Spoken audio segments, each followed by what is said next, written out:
प्यारे दर्शकों नमस्कार। आइए नजर डालते हैं हमारे प्यारे राज्य हरियाणा की तमाम बड़ी खबरों पर।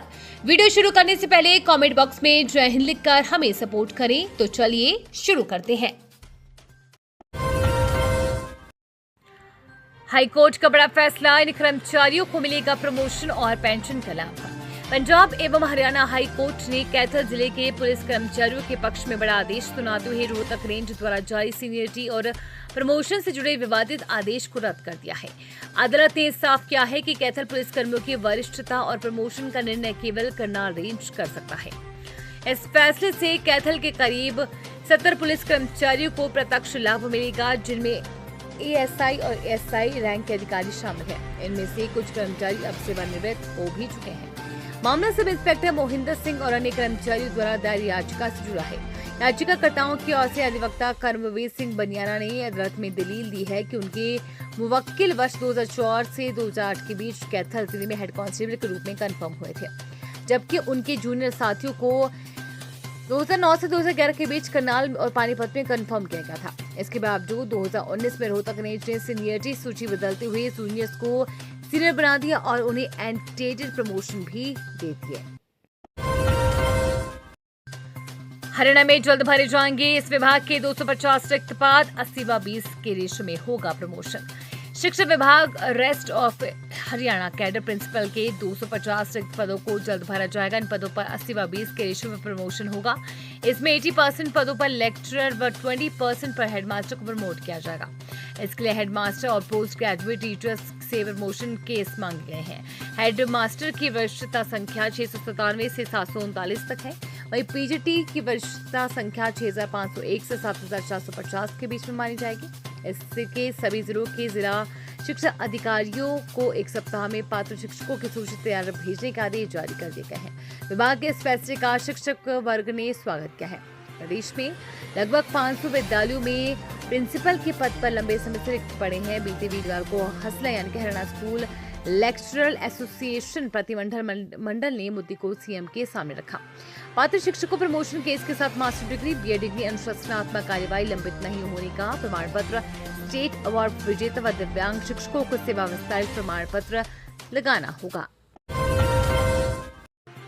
पावर ग्रिड के नाम पर किसानों के साथ हेरा फेरी, फर्जी हस्ताक्षर व अंगूठे देख किसानों के पांव तले खिसकी जमीन। कल्याण में पावर ग्रिड योजना के तहत भूमि यानी कि भूमि पोर्टल पर किसानों की बोगस अनुमति का चौंकाने वाला मामला सामने आया है। ई भूमि पोर्टल पर फर्जी हस्ताक्षर एवं अंगूठों के इस्तेमाल से किसानों के पांव तले जमीन खिसक गई है, जिसमें बड़े कृषि रकबे, छोटे व सामान्य कस्बे के मालिक किसान शामिल हैं। इस संबंध में किसानों ने पुलिस की शिकायत देकर कार्रवाई की मांग की है। आरोप है कि कहीं न कहीं सुनियोजित साजिश के तहत एक नेटवर्क ने उनकी जमीन से संबंधित फर्जी सहमति पोर्टल में दी है। हरियाणा में औद्योगिक विकास को मिलेगी नई गति, इंडस्ट्रियल एरिया के साथ स्थापित होगा लॉजिस्टिक पार्क। हरियाणा के ऊर्जा परिवहन एवं श्रम मंत्री अनिल विज ने कहा है कि अंबाला छावनी क्षेत्र में औद्योगिक विकास को नई गति देने के लिए सरकार ने ठोस कदम उठाए हैं। इसी क्रम में सहाया इंडस्ट्रियल एरिया के साथ लगती है लगभग 2600 एकड़ भूमि के अधिग्रहण की प्रक्रिया शीघ्र ही पुनः प्रारंभ की जाएगी। उन्होंने बताया कि प्रस्तावित भूमि पर नया इंडस्ट्रियल एरिया और लॉजिस्टिक पार्क विकसित किया जाएगा। इसके साथ ही पास ही रेलवे द्वारा फ्रेट टर्मिनल बनाने की प्रक्रिया भी प्रगति पर है। इंडस्ट्रियल एरिया, लॉजिस्टिक पार्क और फ्रेट टर्मिनल एक साथ विकसित न होने के कारण उद्यमों को समग्र सुविधाएं उपलब्ध होंगी। वर्ल्ड बॉक्सिंग चैंपियनशिप्स में हरियाणा को बेटी का जलवा, भिवानी की जैस्मीन लैम्बोरिया ने जीता गोल्ड। इंग्लैंड के लिवरपूल में आयोजित वर्ल्ड बॉक्सिंग चैंपियनशिप में भिवानी के 3 बॉक्सर ने मेडल जीते हैं। भिवानी की रहने वाली जैस्मीन लैम्बोरिया ने शानदार प्रदर्शन करते हुए अपने फाइनल मुकाबले में पोलैंड की जूलिया रजेसमेटा को 4-1 से हराकर गोल्ड मेडल अपने नाम किया। वे 57 किलोग्राम भार वर्ग में प्रतिस्पर्धा कर रही है और अपना बेहतर प्रदर्शन दिखा रही है। जीत के बाद परिवार और जिले में खुशी का माहौल है। जैस्मीन के कोच एवं चाचा संदीप लैम्बोरिया ने बताया कि जैस्मीन पूरी तैयारी के साथ गई थी और उम्मीद है कि अनुसार देश को गोल्ड मेडल दिलाया। फिर घटा रोडवेज का बेड़ा, नहीं रही पुरानी, हो रही कंडम। 250 रोडवेज बसों की आवश्यकता, उपलब्ध 200। कैथल रोडवेज डिपो में 15 रोडवेज बसें कंडम हो गई है। इन बसों ने अपनी रूट की 10 साल वैधता पूरी कर ली है। इनके बदले में अभी डिपो में नई बसें नहीं आई हैं। कंडम बसों का लोकल रूट पर सबसे ज्यादा असर दिखाई देने लगा है। स्कूल, कॉलेजों व दैनिक काम धंधे पर जाने वाले यात्री परेशान हैं। यात्रियों की संख्या के अनुसार अब डिपो को नई बसों की जरूरत है। 10 साल से ज्यादा समय पूरा करने वाली बसों का हेड ऑफिस की नियुक्ति तकनीकी टीम द्वारा निरीक्षण किया जाता है। इसके बाद खराब या खटारा बसों को कंडम करार कर दिया जाता है। इसके बाद डिपो रूट से बसों को हटा देता है।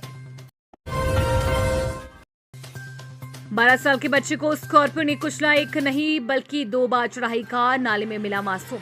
मिर्जापुर गांव में एक स्कॉर्पियो कार ने 12 साल के बच्चे को कुचल दिया। मृतक के चाचा कुलदीप ने बताया कि बच्चे का नाम तरुण है। कुलदीप का आरोप है कि स्कॉर्पियो चालक उसी गांव का रहने वाला है।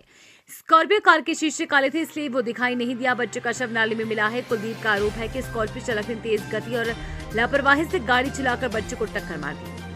जब बच्चा गिर गया तो स्कॉर्पियो चालक ने फिर से उस पर गाड़ी चढ़ा दी। इस तरह बच्चा नाले में गिर गया और वहीं उसकी मौत हो गई। कुलदीप ने इस मामले में सदर थाना पुलिस में शिकायत दर्ज कराई है। थाना पुलिस ने आरोपी के खिलाफ मामला दर्ज कर मृतक का बादशाह खान अस्पताल में पोस्टमार्टम करवाया है।